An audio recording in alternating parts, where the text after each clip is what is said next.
आज के इस वीडियो में हम एक सेंटेंस स्ट्रक्चर सीखेंगे। बेसिकली ये सेंटेंस स्ट्रक्चर तो नहीं है, लेकिन कुछ सेंटेंसेस हैं जो हम अपनी डेली लाइफ में बहुत बोलते हैं और इस तरीके से अक्सर बात करते हैं कि वो मरते दम तक नहीं भूलेगा। यानी कोई ऐसी चीज़ हो गई है जिसे वो कभी नहीं भूलेगा, या मैं उसे मरते दम तक माफ़ नहीं करूँगा। मतलब कुछ ऐसी गलती हो गई है कि मैं मरते दम तक उसे माफ़ नहीं करूँगा। अब यहाँ जो वर्ड है मरते दम तक, इसके लिए हम यूज़ करते हैं अनटिल डेथ। Until death. अब यहाँ पर अनटिल डेथ यूज़ होगा सेंटेंस के लास्ट में, और बाकी आपका सेंटेंस प्रेजेंट में, पास्ट में, फ्यूचर में हर तरीके से बन सकता है। फॉर एग्ज़ाम्पल, मैं मरते दम तक नहीं भूलूँगा। I will not forget until my death.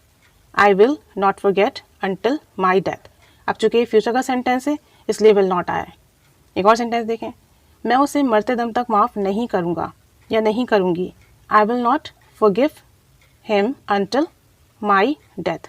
I will not forgive him until my death. वो अब मरते दम तक बात नहीं करेगा, यानी मुझसे जो गलती हो गई है तो वो इस बात पर मुझसे मरते दम तक बात नहीं करेगा। He will no longer speak to me until death. He will no longer speak to me until death. कि वो अब मरते दम तक बात नहीं करेगा। मैं मरते दम तक उसे नहीं मिलूंगी। I will not meet him until my death. I will not meet him until my death. I will not meet him until my death. वो मरते दम तक नहीं आया। He did not come here until his death. अब ये past का sentence है कि वो मरते दम तक यहाँ नहीं आया। He did not come here until his death. अब आप बताइए कि ऐसा कोई काम, कोई चीज़, कोई बात जो आप मरते दम तक नहीं करेंगे, या किसी दूसरे के लिए आप कहते हो कि वो ये चीज़ मरते दम तक नहीं करेगा, तो अनटिल डेथ यूज़ करके बनाइए। सेंटेंसेस बनाइए, पास्ट में भी, प्रेजेंट में भी, फ्यूचर में भी।